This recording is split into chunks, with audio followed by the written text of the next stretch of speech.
اللہ تعالیٰ علیہ وسلم کے بہت سارے صحابہ بڑی شانوں والے. ایک صحابی کا ہم آج ذکر کرنے جا رہے ہیں جن کا نام ہے حضرت ابو ذر غفاری رضی اللہ تعالیٰ. ہمارے صوفیاء تصوف میں ایک جملہ بولتے ہیں کہ تیرا تو فقر بو ذر ہے، یعنی جن کو صحیح درویش کہتے ہیں نا، صحیح درویش.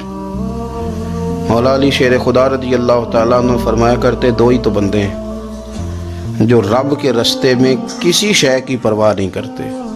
حضور کون سے؟ فرمایا ابو ذر غفاری ہے اور دوسرے علی المرتضیٰ ہے. مولا علی فرمایا کرتے یہ نا مسلمانوں میں سے چوتھے یا پانچویں مسلمان ہیں.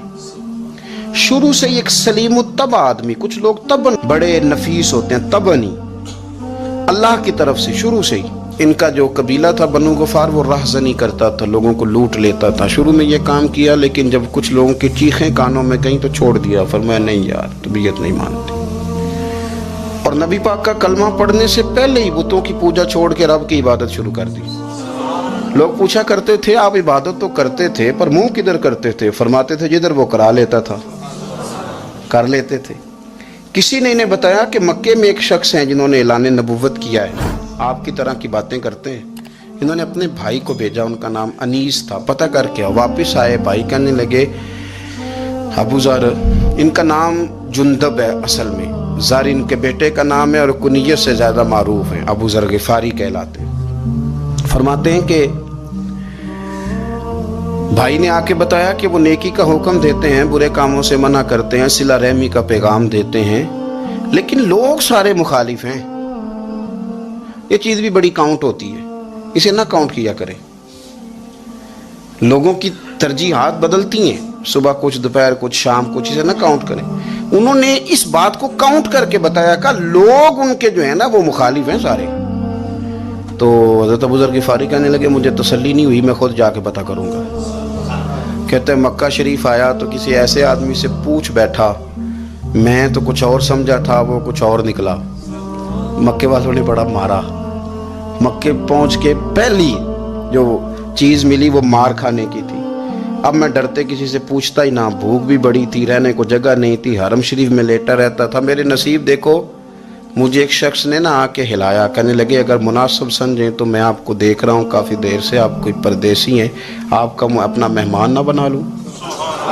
تو میں نے کہا آپ کا کیا نام ہے؟ کہنے لگے میرا نام ہے علی ابن ابی طالب.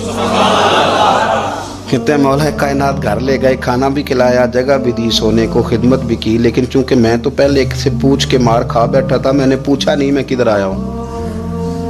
رات رہے، اگلی رات بھی رہے، لیکن میں نے بتایا نہیں میں کس کام آیا ہوں.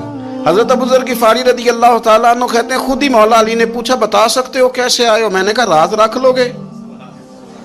فرمایا بڑا کشادہ سینہ دیا رب نے مجھے. تو بات تو کر. کہنے لگے یار میں تو محمد مصطفیٰ کی زیارت کرنے آیا صلی اللہ تعالی علیہ وسلم. یہ بے نیاز لوگوں میں سے ہیں حضرت سیدنا ابو ذر غفاری. میں حضور کی زیارت کے لیے. حضرت علی کہنے لگے سویرے لے چلوں گا. انسان بزدل نہیں ہوتا، ہر انسان بزدل نہیں ہوتا، اور بلا وجہ ٹکراؤ کی پالیسی بنا لینا یہ بھی سیانے لوگوں کا کام نہیں. حکمت کے تقاضوں کے مطابق چلنا یہ بھی دلیر لوگوں کا ہی کام ہوتا ہے. حضرت مولا علی کہنے لگے صبح لے کے چلوں گا پر حالات ٹھیک نہیں. شرارتی لوگ ہر جگہ ہوتے ہیں. اگر کوئی شرارتیوں کا ٹولہ ملا نا جو کھڑا ہوگا جاسوسی کرنے کے لیے کہ حضور کی طرف کون کون جا رہا ہے، تو میں نیچے جھکوں گا جوتے کا تسمہ ٹھیک کرنے کے لیے. لیکن آپ نے نہیں کھڑے ہونا، آپ نے چلتے رہنا ہے تاکہ کسی کو شک نہ ہو. کہتے ہیں اس ترتیب سے حضرت علی مجھے لے کے گئے. میں حضور کی بارگاہ میں پہنچا. مولا علی کہتے ہیں بڑے بڑے لوگ سوال کرتے تھے پر یہ شروع سے سلیم الطبع تھے. مجھے کہہ لینے دینا، جنہوں نے ماننا ہوتا ہے وہ لمبے سوال کرتے ہی نہیں. مان جو لیا تو لمبے سوالوں کی ضرورت ہی کوئی نہیں. کہتے ہیں لوگ بڑے بڑے سوال کرتے تھے پر ابو ذر نے 2-3 باتیں پوچھی اور آگے جا کے کہنے لگے حضور ہاتھ بڑھائیں، مجھے کلمہ پڑھائیں. نبی پاک صلی اللہ علیہ وسلم نے کلمہ پڑھایا. فرمایا باہر جا کے نا ابھی ذکر کرنا کہ تم مسلمان ہو گیا، یہ ماریں گے. عرض کی حضور انہیں مارنے دے، میں آیا بھی مار کھا نہیں ہوں، انہیں مارنے دے نا. پڑا فلک کو کبھی دل جلوں سے کام نہیں. داغ دہلوی نے کہا تھا پڑا فلک کو کبھی دل جلوں سے کام نہیں، اور جلا کے راکھ نہ کر دوں تو داغ نام نہیں. ماری تو کھانے آئے ہیں، مارنے دے، کرنے دے، زور جتنا لگانا ہے لگانے دے. باہر جا کے اعلان کیا، مکے والوں نے مارا، اتنا مارا کہ بے ہوش ہو گئے۔ پھر کسی نے بتایا کہ تم نے گزرنا بھی ہے ان کے علاقے سے، بنو غفار سے، پھر ان کا پتہ بھی ہے یہ لوگ بڑے سخت ہیں، پھر چھوڑا۔ تبن بڑے جلالی تھے، زاہد مزاج تھے، فرماتے تھے کہ جو تمہاری ضرورت سے زیادہ ہے وہ سارا صدقہ کرو۔ کنز کے معاملے میں ان کا رویہ یہ تھا، صرف حضرت صدیق اکبر کو کچھ نہیں کہا انہوں نے، باقی حضرت عمر جیسے آدمی کو بھی کھڑا کر کے کہہ لیتے تھے یہ مال کیوں رکھا ہوا ہے خزانے میں، بانٹتے کیوں نہیں سارا؟ اور جناب عثمان غنی رضی اللہ تعالیٰ عنہ کے ساتھ تو باقاعدہ کئی دفعہ اس موضوع پر گفتگو کی۔ وہ کہتے تھے کہ جب اللہ کہتا ہے قرآن میں کہ مال دولت جمع نہیں کرنی، تو وہ جو لوگ تھے وہ بھی بڑی شانوں والے تھے، وہ کہتے تھے کہ اللہ نے جب زکوٰۃ فرض کی تو مال جمع ہوتا ہے تو زکوٰۃ فرض ہوتی ہے نا، جب فطرانے کا کہا تو مال ہوتا ہے تو فطرانہ آتا ہے نا۔ تو آپ جو کہہ رہے ہیں وہ ٹھیک ہے، پر آپ اعلیٰ بات کر رہے ہیں تقوی کی، سارا بانٹو۔ تو حضرت ابو ذر غفاری کہتے تھے چلو ٹھیک ہے تمہاری بھی بات مان لیتا ہوں، پر یہ بتاؤ مدینے والے کا اپنا طریقہ کیا ہے؟ کہ بھئی حضور کا طریقہ تو وہی ہے جو آپ بتا رہے ہیں۔ تو فرمانے لگے پھر اس رستے نہ چلیں جو رستہ مدینے والے رسول کا ہے۔ اور حضور سے، نبی پاک سے عشق کرتے بڑا کھل کے۔ یہ صحابہ صفہ میں سے تھے۔ کلمے پڑھنے کے بعد چونکہ طبیعت جلالی تھی تو حضور نے بھیج دیا، فرمایا واپس جاؤ اپنے قبیلے میں تبلیغ کرو۔ واپس گئے، بھائی کو مسلمان کیا، والدہ کو مسلمان کیا، قبیلہ سارا مسلمان کیا، وہیں رہے۔ ہجرت مدینہ کے بعد آئے تبوک کے موقع کے قریب، اور حضور نے اصحاب صفہ میں رکھ لیا۔ نوکری کرتے مدینے والے رسول کی، دلیر آدمی تھے، بڑا قبیلہ تھا، پر ڈیوٹی کرتے، ڈیوٹی خدمت کرتے۔ ایک بیٹا تھا زار اس کا نام تھا، اس کی ڈیوٹی لگائی تم نے میرے نبی پاک کے اونٹ چرانے۔ ڈاکو آئے تو صاحبزادہ اونٹوں کی، اونٹنیوں کی حفاظت کرتے شہید ہو گیا۔ اور یہ انوکھا بندہ ہے جس نے شرط لگائی تھی کہ میں نے کالی سیاہ رنگ کی عورت سے شادی کرنی، انوکھا بندہ ہے۔ ایک بیٹی تھی، ایک بیٹا، بیٹا شہید ہو گیا۔ بیوی سے کہا تم نے نبی پاک کے گھر میں خدمت کرنی ہے، حضور کے گھر والوں، اور میں نبی پاک کی نوکری کروں گا۔ حضور کی خدمت کرتے، ہر وقت خدمت میں رہتے۔ اور حضور جب آتے نا، صحابہ صفہ میں یہ شامل تھے جو لوگ دین سیکھتے، حضور جب آتے تو سب سے پہلے آ کے حضرت ابو ذر غفاری کا پوچھتے، بلائیں، اور جب بات کرتے حضور تو بار بار ان کو مخاطب کر کے بات کرتے۔ حضرت ابو ذر غفاری رضی اللہ تعالیٰ عنہ کا نبی پاک سے اتنا پیار کہ ہماری بھی مشکل حل کر دی۔ ابو داؤد شریف میں موجود ہے، ایک دن کہنے لگے یا رسول اللہ صلی اللہ علیہ وسلم، اگر کوئی بندہ کسی سے پیار بڑا ہی کرے پر اس جیسے عمل نہ کر سکے، کوشش کرے کرنا، لوگ ہمیں کہتے ہیں نا جی پیار بڑا، عمل بھی تو کرو نا، بھی کرنا چاہیے، پر انسان ہے نا، غلطی بھی تو ہو ہی جاتی ہے۔ اب ہم عمل نہیں کر سکتے تو تم ہمیں پیار بھی نہیں کرنے دو گے؟ مہربانی کرو، پیار تو کرنے دو نا۔ حضرت ابو ذر غفاری نے کہا، ابو داؤد شریف میں موجود ہے، یا رسول اللہ صلی اللہ تعالی علیہ وآلہ وسلم، حضور پیار بڑا کرے پر ان جیسے عمل نہ کرے تو حکم کیا ہے؟ تو حضور نے فرمایا پیار سچا کرے، اللہ قیامت کے دن جس سے محبت کرے گا نا اس کے ساتھ ہی دونوں کو اکٹھا فرما دے گا۔ تو حضرت ابو ذر نے فوراً کہا، حضور پھر مجھے آپ سے بھی بڑا پیار ہے، رب سے بھی بڑا پیار ہے۔ فرمایا فکر نہ کرنا، جنت میں اکٹھے ہی جائیں گے۔ اتنی محبت رسول پاک کی ذات کے ساتھ، حضور کی نوکری کرنا۔ ایک دن خدمت کرتے کرتے سو گئے، حضور مسجد میں آئے پتہ کرنے کہ ابو ذر آرام کر رہا ہے۔ یہ بھی مزہ ہوتا ہے، خیال رکھنا اپنے درویشوں کا، کیا کھایا، کیا پیا، کہاں سوئے۔ حضور رات کو آئے، یہ سوئے ہوئے تھے۔ فرماتے ہیں حضور نے میرا انگوٹھا ہلایا، میں اٹھ کے بیٹھ گیا، حضور بھی میرے پاس بیٹھ گئے۔ اور میں ابو ذر بڑا پیار کرتے ہو، سونے آپ کو پتہ ہی ہے۔ کہا یار تو بڑی نوکری کرتا ہے، ایک دن وہ بھی آئے گا جس دن تجھے میری مسجد اور میرے شہر سے جانا پڑے گا، پھر کیا کرو گے؟ تو عرض کی حضور کسی کی طاقت ہے مجھے آپ کے شہر سے نکالے؟ میں تلوار نکال لوں گا۔ نبی پاک نے فرمایا تلوار نہ نکالنا، جہاں تمہیں بھیجا جائے چپ کر کے چلے جانا۔ حضور کب تک؟ فرمایا جب تک اللہ تیری اور میری ملاقات نہیں کرا دیتا، یعنی وصال تک۔ یہ واحد شخص ہیں کہ حضور کے وصال ظاہری کا وقت آ گیا تو فرمایا کوئی میرے ابو ذر کو بلاؤ۔ جب یہ آئے تو حضور لیٹے ہوئے تھے، یہ جھکے نبی پاک کی طرف، حضور میں حاضر ہوں، تو حضور نے پکڑ کے سینے کے ساتھ لگا لیا۔ میرے رسول پاک صلی اللہ علیہ وسلم کی خدمت میں ایک دفعہ عرض کرنے لگے حضور مجھے صوبے کا گورنر بنا دیں۔ تو نبی پاک نے فرمایا ابو ذر میں عہدے پسند نہیں کرتا، تو تمہیں بھی میں کہتا ہوں عہدہ نہ لینا،